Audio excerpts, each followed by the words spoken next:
Welcome to the deep dive. Today we're plunging headfirst into, well, one of the most surprising and frankly often misunderstood texts in ancient literature. It's a chapter that, honestly, for centuries has been given this kind of gentle dusting of decorum. Politely brushed over. Exactly. But our mission for you today is to peel back those polite layers. We want to really uncover the vibrant, the passionate, and yes, the profoundly erotic heart of this ancient love poem. You're going to find it's far more candid, immediate, and just human than many might initially expect. And that's truly where the intrigue lies in this particular deep dive, isn't it? We're going to explore how its incredible symbolic language, its metaphorical depth, and its stunningly vivid poetic imagery, how all that paints such a compelling picture of intense desire and, profound human intimacy between a husband and a wife. Yeah. What's truly fascinating and often overlooked, I think, is how this ancient text cleverly represents both male and female arousal, particularly through the sensual, sometimes surprising use of liquids and fluids. Right, the fluids. We'll definitely get into that. Oh, yes. It's almost like a masterclass in suggestive yet beautiful poetry that speaks directly to the human experience of love. Absolutely. And in doing that, we'll also confront a really challenging question. Why has a topic so central to human experience and remarkably to sacred scripture itself, why has it traditionally not been openly discussed in many religious gatherings? It's a huge question. It is. So we're going to analyze the spiritual, the mental, psychological, theological, and social implications of that silence.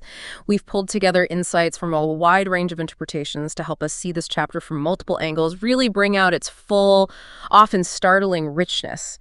So prepare for some genuine aha moments, because this is where it truly gets captivating. This deep dive offers you a shortcut, really, to being incredibly well informed. We've got surprising facts, just enough humor, hopefully, to keep you hooked, while helping you understand what's most important in these powerful ancient insights.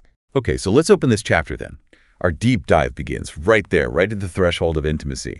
The male voice sets this scene of remarkable connection and a profound sense of coming home almost. Yeah, arrival. Arrival, exactly.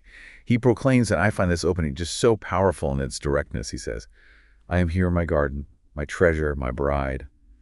I gather with my spices and eat my honeycomb with my honey. I drink my wine with my milk." There's such an immediate sense of arrival, of finding delight in a cherished space, wouldn't you say? A very specific kind of anticipation embedded right there in those lines. Oh, definitely. It promises a feast for all the senses. You can almost feel the presence, the warmth of that invitation. It's certainly not just a casual statement, is it? Not at all. It's a declaration of profound belonging and, like you said, an anticipation of imminent pleasure that's clearly deeply mutual. At that garden, it's so crucial to understand, isn't it? It isn't a literal patch of land he's visiting for, a picnic. Right. Not just popping over for lunch. No. In the rich tapestry of ancient Near Eastern love poetry, the garden is a clear, powerful, and, universally understood symbol for the woman's body. Think of it. A private, cherished, fertile space, right? Carefully cultivated, beautiful, a sanctuary for intimate delight where their union can truly blossom in all its natural glory. It speaks of beauty, growth, security. A haven. Exactly, a haven. Precisely. And his subsequent actions then, the gathering, eating, and drinking within this garden, they are far from innocent gestures, as some maybe overly sanitized interpretations might imply. Right. They try to make it sound very G-rated. They do. But no, these are vivid, potent metaphors, strongly suggesting deep sexual intimacy, consummation, and a shared feast of the senses. The text really indicates he's reveling in the physical delights. He's fully immersing himself in the flavors, the aromas associated with her body, finding not just satisfaction, but deep mutual enjoyment in their sexual union. Yeah. This immediately elevates the discussion beyond any polite, detached reading, Yeah. It points directly to the profound physical and emotional fulfillment found in their relationship as husband and wife. It's a statement of almost possessive adoration for a beloved treasure, a shared space of immense pleasure.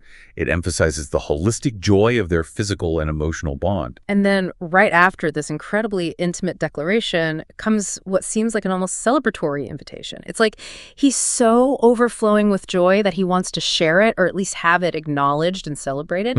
He calls out, "Eat, O friends, drink ye, drink abundantly, O beloved," or as one translation beautifully puts it, "Drink deeply of this love."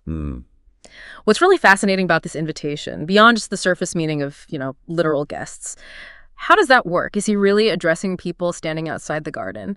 Or is there a deep, more poetic layer at play here? That's a great question, and it truly speaks to the layered nature of this poem.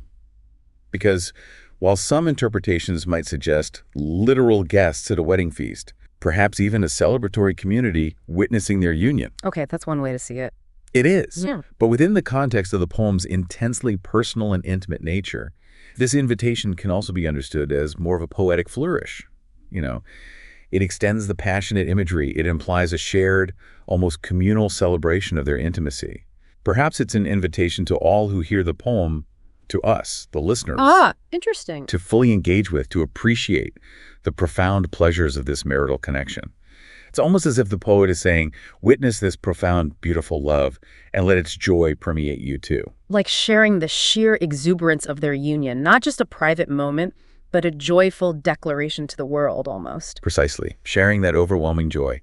And the emphasis on drinking deeply or abundantly is particularly telling, isn't it? Yeah. It's not about a cautious sip, a tentative taste. It suggests a complete, unreserved, almost intoxicating immersion in their shared love. Like getting drunk on love, literally. Pretty much. It's a full, satisfying draft of their profound bond, highlighting its boundless depth, its exhilarating, life-giving quality. This sets such a powerful, almost exuberant stage for the raw emotions and physical longing that are about to unfold in the rest of the chapter. It makes it clear this is a love that is rich, fulfilling, and meant to be fully consumed and celebrated in its entirety, without reservation. It's a testament to the joy, even the spiritual abundance they find in each other, echoing a profound spiritual truth. When we truly immerse ourselves in something beautiful, something divinely ordained, it brings boundless joy. And this leads us perfectly into the broader spectrum of love and its marital expression. Because it's not just one kind of love, is it? Not at all. Our sources highlight 4 distinct yet interconnected forms of love. There's agape, that unconditional, perfect love, often described as God's love for us, selfless giving. Right, the highest form, some would say. Yeah. Phileo, which is friendship love, that deep, affectionate bond you share with a true companion, your best friend. Essential. Totally. Next, storge, which is family love, the natural affection between kin, that sense of belonging and protectiveness. The bond of family. And finally, eros, which is the passionate, sexual, erotic love. And this deep dive specifically focuses on eros as the sensual, passionate desire. But, and this is crucial within marriage, it's designed to integrate all 4 forms of love. Yes, that's the key insight. You should have agape, loving your spouse for who they are, unconditionally. Phileo, your spouse should absolutely be your friend, your confidant. Storge, that deep familial connection through matrimony, building a shared history and future. And eros, the sensual, passionate desire that ignites and maintains the physical intimacy. It's not a hierarchy, but a beautiful weave. Right. That's a crucial distinction, isn't it? It's not about choosing one type of love over the others, but recognizing how a truly complete marital bond encompasses and elevates all 4. And what's equally crucial to understand is the importance of this erotic, passionate connection, specifically within marriage. Our sources underscore the idea that it actually helps to ward off the enemy. Ward off the enemy. Meaning external pressures or internal discord that might seek to undermine the marital bond. Scripture, for instance, provides explicit guidance indicating that spouses should not defraud one another. Meaning abstain from intimacy. Exactly. Abstain from intimacy for extended periods. And the reasoning given is quite direct, so that you don't give space to the devil. Wow. This highlights the spiritual significance of marital intimacy as a safeguard, a protective measure within the sacred bond. It prevents spiritual or relational vulnerabilities from taking root. It suggests that a vibrant, active physical relationship is not just for pleasure, but a foundational strength for the couple. That's a truly profound point. It makes intimacy far more than just a physical act. It's a spiritual defense. It really does. And it brings us back to a fundamental contrast. God's original design for intimacy versus, societal distortion. God is explicitly portrayed as the designer of this intimacy, creating the feelings, the fluids, the emotions, the physical bodies capable of such profound connection. The very first instruction given to Adam and Eve in the biblical narrative was to be fruitful and multiply, which inherently speaks to the generative and intimate aspects of their union. Right. It's foundational. But society has often distorted this divine intention. Many sources suggest that this distortion, fueled by what some refer to as the devil's influence, has managed to steal or pervert the concept of sexuality. This raises a key challenge. The current culture often doesn't see love biblically, leading to deep misunderstandings about its proper sacred place. It's a striking paradox, really. It is indeed a paradox. When we look at this ancient text, it's unapologetically candid about the physical, sensual dimensions of love. Yet what's truly astonishing, when we consider this ancient text's unapologetic candor, is how much more comfortably it discusses human intimacy than many modern religious communities do today. That's so true. It's kind of backwards, isn't it? It really is. It begs the question. How did we, in our enlightened age, manage to become more squeamish than a text written millennia ago? The language of the body, particularly the senses, is paramount here. The importance of senses in arousal is emphasized explicitly. Things like smelling of the erotic senses, a scent that the husband and wife have to one another, where it's turning them on and bringing out the aspect of arousal. So it's very sensory. Very. And the phrases, eating my honeycomb with my honey and drinking my wine with my milk, they don't just speak to consummation. They signify a profound taking in during intimacy, a complete absorption of the partner. This mirrors a powerful spiritual concept of being in the Lord, where if you be in me and I be in you, you can ask what you will, becoming one with God. Wow. It's a beautiful parallel between human and divine union, illustrating how deeply interwoven our physical and spiritual desires can be. That taking in metaphor truly broadens the scope of what intimacy means, connecting it to something almost spiritual. And speaking of physical realities, the text's frequent description of fluids is absolutely central, isn't it? Oh, completely. Yeah. Doesn't shy away. We hear about dew, wine, milk, and perhaps most strikingly, liquid myrrh. But these aren't just poetic flourishes, are they? Not at all. They serve as explicit physical representations. They reflect the fluid semen that will come from the man and the fluid of wetness that can come from the woman. It's right there. It's right there. This constant wetness permeates the chapter, signifying readiness, the act of lovemaking itself, and the intoxicating, delightful aftermath. It's an unashamed portrayal of the physical realities of intimacy, acknowledging the body as a canvas for love and pleasure, a concept that sometimes makes modern audiences blush more than ancient ones seem to. And this unashamed portrayal extends beyond just the act of intercourse itself, doesn't it? Absolutely. Our sources cite ancient wisdom that speaks to this broader embrace of intimacy, like, let the breast of your wife satisfy you all the days of your life. This shows that intimacy is not solely defined by direct intercourse. It includes embracing, kissing, tasting, a holistic approach to physical connection that nurtures the bond between husband and wife. The whole experience. Exactly. It recognizes that physical intimacy is a continuum, a daily nourishment for the relationship, not just a peak event. This deep dives, therefore, acknowledges the full, multifaceted nature of marital intimacy, celebrating it as a comprehensive, joyful gift within God's design. It's about a constant, appreciative connection, not just singular moments. Okay, so having explored the profound intimacy from the male lover's perspective, this shared feast, this vibrant celebration, the poem now invites us into a different, equally compelling dimension of their connection. This shift in perspective. We step from his outward declaration into the vibrant, intricate inner world of the woman. Her narrative unfolds seemingly as a dream or maybe a vivid vision. It's a bit ambiguous, which adds to its allure, I think. Definitely. She's physically asleep, but her heart waketh. That phrase itself suggests a heightened state of internal awareness, doesn't it? A stirring of her subconscious, a deep emotional resonance. Right. Yeah, awake on the inside. Right. It also implies an afterglow of intimacy where the physical closeness has left this lingering impression. Our sources indicate this afterglow can last days for a woman, contrasted with a man's often shorter experience. Interesting difference there. Yeah, she's clearly wanting to prolong this connection even in her sleep. It's a truly exquisite depiction of the female internal landscape, isn't it? And then she hears her lover knocking at her door. His words are incredibly evocative and urgent, just brimming with affection. Open to me, my sister, my love, my dove, my undefiled. Such beautiful terms. Beautiful terms. Sister, dove, undefiled. They highlight the purity, the sacredness, the deeply cherished nature of their bond within marriage. emphasizing that their intimacy does not constitute sin, but is undefiled, consecrated. It's holy. It's holy. It's a love that respects, honors, and cherishes. But listen to his next words carefully. He mentions being drenched with dew, or having his head is filled with dew and my locks with the drops of the night. Okay, so he's been out in the night air. Well, yes, but it's more than that. This isn't just about him being cold or uncomfortable, like he got caught in a shower.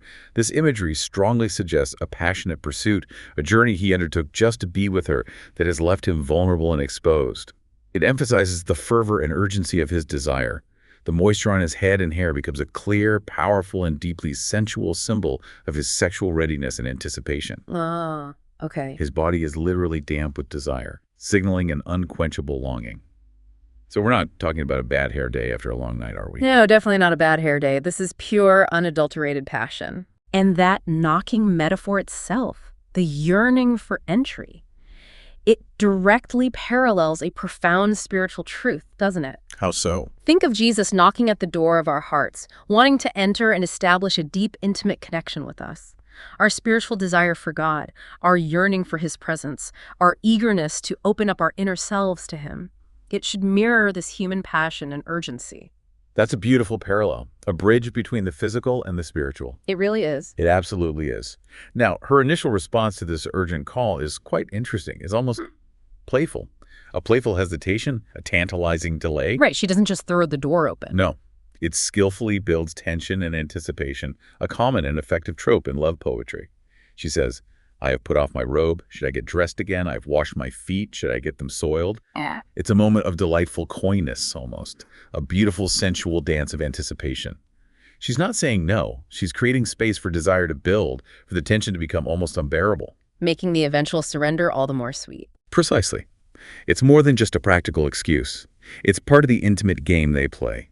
But even with her playful resistance, her body begins to respond to his presence, even through the barrier of the door. Yes, the physical response is immediate. The text describes him putting in his hand by the hole of the door. This physical act of seeking entry, or maybe trying to unbolt the door, is seen as a deeply symbolic representation of his persistent desire for intimacy.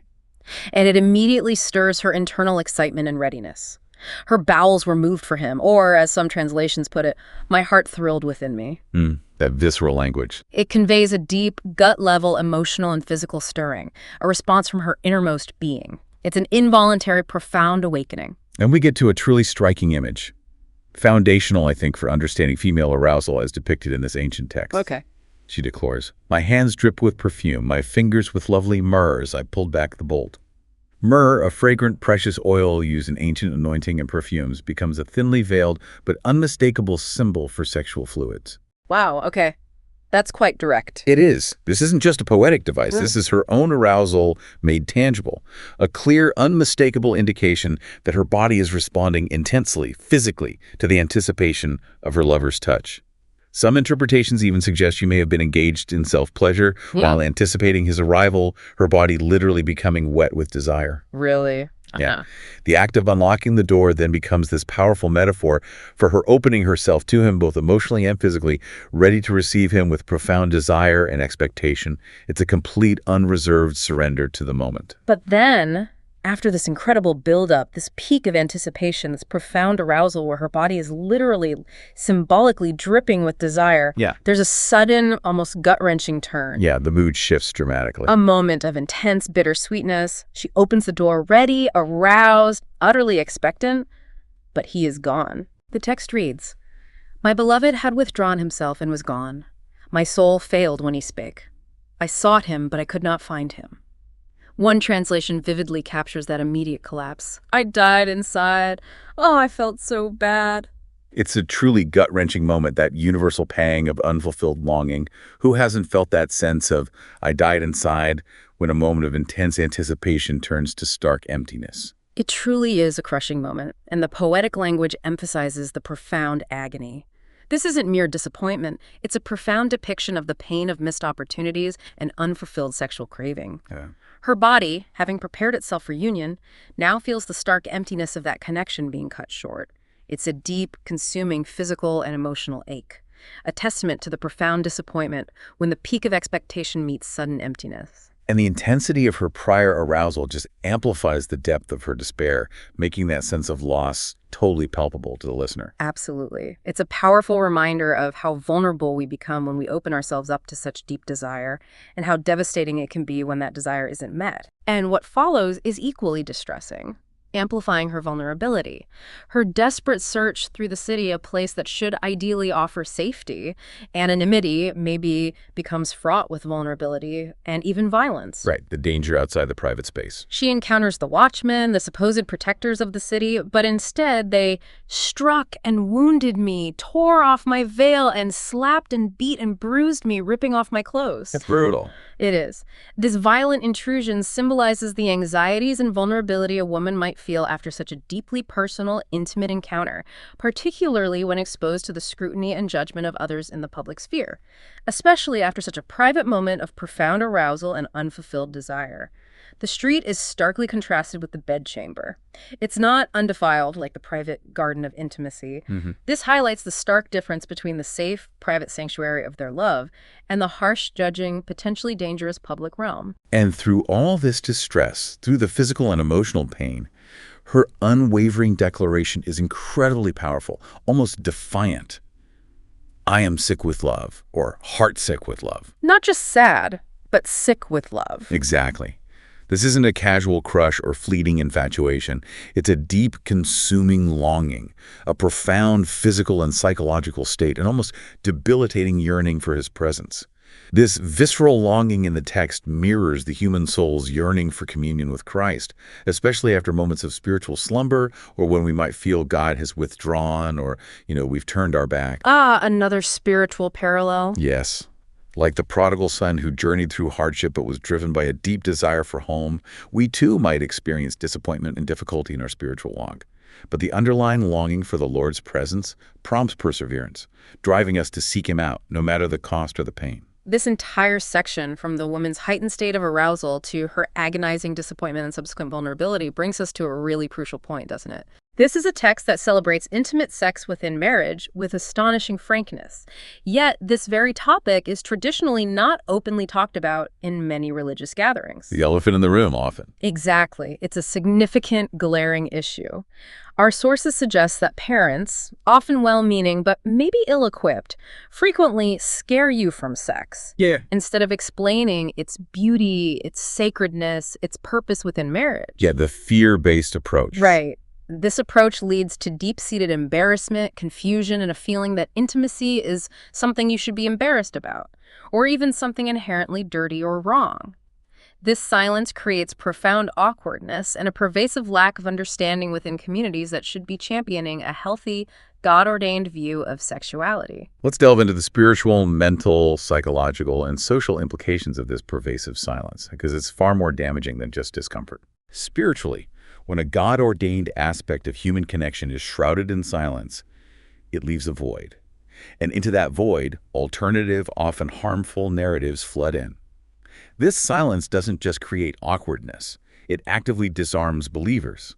It leaves them ill-equipped to counter widespread cultural messages that commodify, trivialize, or even demonize intimacy rather than celebrating it as a sacred gift. It leaves them vulnerable. Exactly. It allows destructive forces to steal and distort God's design for sexuality, leading to what our sources call aberrant and impure styles of sex. And the impact is equally profound on a mental and psychological level, isn't it? Oh, absolutely. This silence prevents people from fully understanding and embracing a God-ordained part of their very being. It often leads to profound confusion and even shame around natural, healthy desires. It hinders the imagination of intimacy within the beautiful, liberating bounds God intended. Instead of viewing intimacy as a source of joy and bonding, many individuals are left with a distorted, negative perception, which can affect self-worth, relationship dynamics, and their overall emotional well-being. It's a significant mental burden that shouldn't exist. Theologically, too, this silence creates a significant disconnect from biblical teachings that, as we've seen right here in Song of Solomon, actually celebrate marital intimacy as undefiled and a profound source of strength. It's right there in the text. It even helps to ward off the enemy, as we discussed earlier.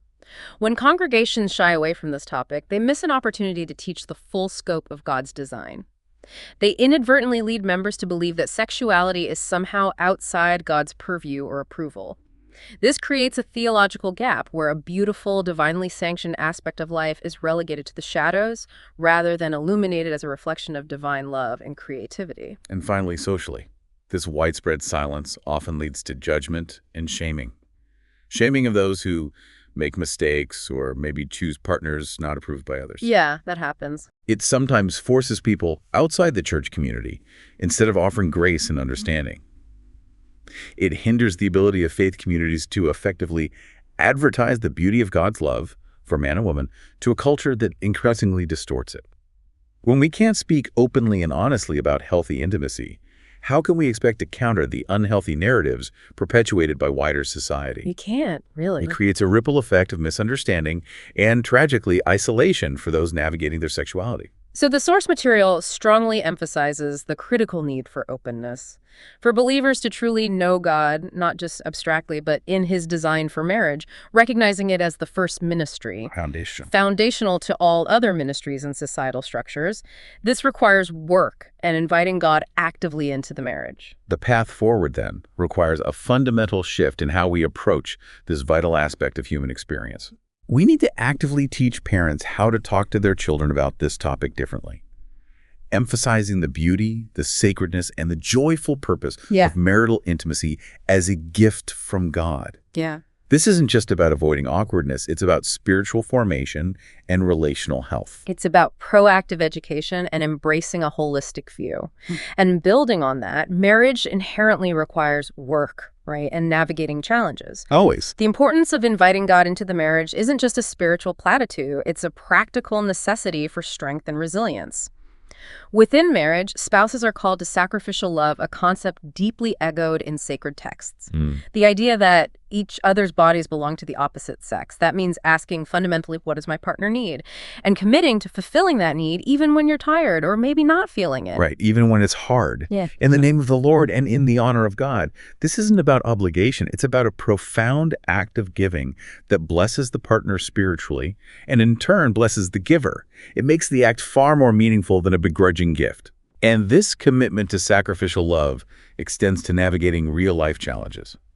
When physical or emotional challenges arise, for instance, one source humorously but pointedly mentioned hot flashes as a potential barrier to intimacy. Okay, yeah, that's real life. Exactly. The advice is not to burden the partner with the problem, but to go to God.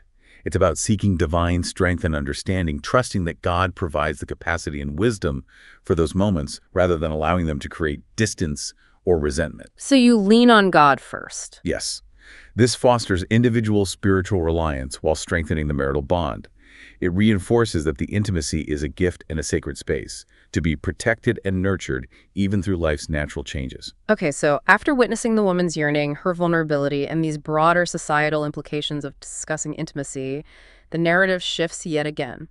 And this time, it's a beautiful moment of reaffirmation.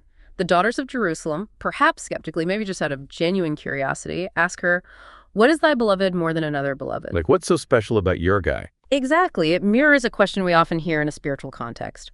Why are you serving Jesus? What has he got over any other god or philosophy? Yeah, a fair question. But her answer is not hesitant. It's a passionate defense and a rapturous ode to his attractiveness. He's an idealized, even divine figure in her eyes. My beloved is white and ruddy, the chiefest among 10,000.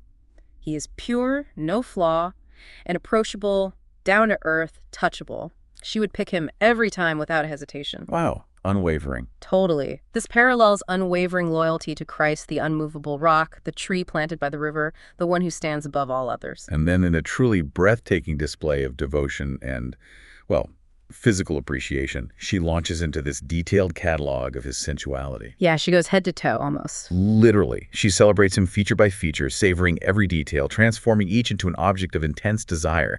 This is far more than mere aesthetics. It's deep admiration, intense physical attraction, and a profound holistic appreciation for his being. His head is described as the finest gold, suggesting ultimate preciousness, purity, supreme value, crowned with glory.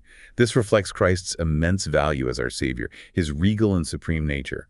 His hair is wavy and black as a raven, an image of untamed, dark, luxuriant beauty and virility, a wild, natural strength and allure. It evokes a sense of vibrant, untamed vitality. Her gaze moves slowly, lovingly to his eyes, like doves beside brooks of water washed with milk. Such gentle imagery. It evokes purity, gentleness, peace, profound depth, brimming with meaning like wells of water. They invite connection, understanding, reflecting clarity in life, fulfilling desires. It's like the spiritual invitation, oh, taste and see that the Lord is good. His cheeks are sweetly scented beds of spices. Here, the sense of smell becomes paramount again, highlighting his captivating aroma and intoxicating, almost irresistible presence. You can almost smell him through the poetry. You really can. Imagine leaning in close and hailing that unique personal scent that belongs only to your beloved, a scent that signals comfort, arousal, and home. And then, one of the most explicit metaphorical moments, building on earlier imagery, his lips. Okay, the lips. They are like lilies dropping liquid myrrh. This directly echoes the liquid myrrh on her own hands from earlier, Ah, the connection. creating a powerful, undeniable, reciprocal connection of shared erotic experience. This strongly suggests a vivid recollection of oral intimacy, the pleasures of kissing, caressing, the mingling of bodies and fluids. It acknowledges the wet, sensual realities of passion and a delicious exchange of intimacy, a sweetness that comes from deep connection. It's very sensual. Very. His hands are described as gold rings set with crystallite. Speaking of immense strength, incredible value, enduring beauty, capable of both holding and caressing with both tenderness and power, they are adorned, symbolizing the preciousness of his touch. His torso and belly are lauded as bright ivory aglow with sapphires. It's described as the work of a sculptor, hard and smooth as ivory. Ivory? Now, in the original Hebrew, ivory can even refer to an elephant's tusk, subtly hinting at the male penis in an erect, ready state, signifying virility and readiness. Wow, okay, that adds another layer. It does. The sapphires might suggest jewels from the woman, perhaps reflecting her delight in adornment of him, or maybe hidden vibrant beauty beneath the surface, like veins. It emphasizes his strong, beautiful, finely crafted physique radiating power, and allure a testament to divine craftsmanship. And his legs. His legs are like pillars of marble set in sockets of finest gold, portrayed with immense strength, stability, and enduring, almost architectural beauty. Like he's solid, grounded. Exactly. They are strong as the cedars of Lebanon, conveying solidity and steadfastness. Metaphorically, Jesus is an unmovable rock, always ready to bring forth deliverance and healing, a constant foundation. Her gaze lingers on every part of his body, doesn't it? Savoring the details with the intensity of a lover's touch. It's like she's physically tracing his contours with her words, reliving or anticipating intimacy. Yeah, you feel that lingering quality. The metaphors are a vibrant, unreserved celebration of masculine strength, beauty, and sexual potency, a complete adoration.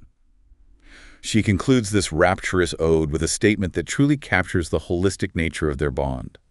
His mouth is altogether sweet. He's lovely in every way. This is my beloved, and this is my friend. Friend, that's so important. It is. This signifies a complete surrender to her love, a holistic desire that encompasses not just physical lust, but also deep emotional connection, unwavering friendship, profound respect, and mutual desire. This partnership of equals, this profound blend of passion and companionship, forms the unshakable foundation of their passionate connection. It's truly a celebration of love in its fullest, most complete form. This deep dive has truly unveiled the raw, vibrant passion within Song of Solomon chapter 5. It shows how it goes so far beyond just polite metaphor and really delves into the heart of human intimacy. It portrays a love that demands an entire being, heart, soul, and body, celebrating the body as a vessel of pleasure and connections specifically within the sacred bond of marriage. And this is not just an ancient poem. It elevates human intimacy within committed marriage to a profound, sacred, and pure level worthy of such exquisite poetic expression. It really does. The symbolism is the language of this eroticism. The garden, the spices, the myrrh, the honeycomb, the wine. These are not random elements. They are traditional symbols of sexual pleasure and fertility. Right. They carried meaning. The acts of entering the garden, tasting its fruits, drinking its wine, are explicit metaphors for sexual union and the intoxication of desire. And crucially, that constant emphasis on liquids and fluids, whether it's the dew on his hair, the myrrh on her hands, or the myrrh dripping from his lips, it is not incidental. It's absolutely central. Central to depicting arousal and intimacy, signifying readiness, the act of lovemaking itself, and the intoxicating, delightful aftermath of their shared passion. This unapologetically erotic core of the text holds immense significance, leading us to typology and allegorical interpretation. Yes, the layers of meaning. The lovers in this chapter are archetypes of human sexuality. Their union is portrayed as both physical and spiritual, a profound celebration of the body as a vessel of pleasure and connection, specifically within the sacred bond of marriage. Sacred bond! This is why it's so powerful. It elevates human intimacy within committed marriage to a profound, sacred, and pure level, worthy of such exquisite poetic expression. What's even more profound is how this intense archetypal love also serves as a powerful allegory for the relationship between God and his people, particularly Christ and the church. Ah, the ultimate allegory. Exactly. The human soul's yearning for communion with Christ and the believer's fervent pursuit of him truly mirror the longing and desire portrayed in the chapter. Christ's attributes, his grace, compassion, fidelity, are beautifully reflected in the bridegroom's perfections. The journey of spiritual growth, from initial longing to deeper intimacy and ultimately celebratory union, parallels the Christian's relationship with Christ, making the human experience a reflection of the divine. So we're back to that core challenge then, addressing the taboo and truly embracing God's design for intimacy. The problem of intimate sex within marriage not being openly talked about in religious gatherings is a significant and persistent issue. This discomfort stems from various factors. Historically, while ancient Middle Eastern love poetry was unabashedly sexual, later cultural interpretations, influenced by various societal shifts, sometimes sanitize or even repress this explicit aspect within religious texts. Clean it up, so to speak. Exactly. There's also pervasive fear and misunderstanding. Parents often scare children from sex rather than educating them about its inherent beauty, its sacredness, its purpose within God's design. Which leads to a profound lack of knowledge and a widespread inability to talk about it openly and honestly, creating awkwardness and even shame. And then there are the deeply ingrained societal distortions that compound the problem. Many believe that destructive influences have stolen or fundamentally twisted the concept of sexuality from its original divine intent. Leading to widespread aberrant forms outside of God's original purpose. Right. When the broader culture distorts love biblically, it becomes significantly harder for religious communities to present a healthy, God-ordained perspective. So the path forward requires a multifaceted approach, doesn't it? Centered on both education and sacrificial love. We need to empower and teach parents how to talk to their children about this topic differently, emphasizing the beauty, the sacredness, the profound joy of marital intimacy as a gift designed by God himself. This isn't just about sharing facts. It's about imparting a foundational understanding that fosters healthy relationships and a vibrant spiritual life. Indeed. It's about proactive, loving instruction.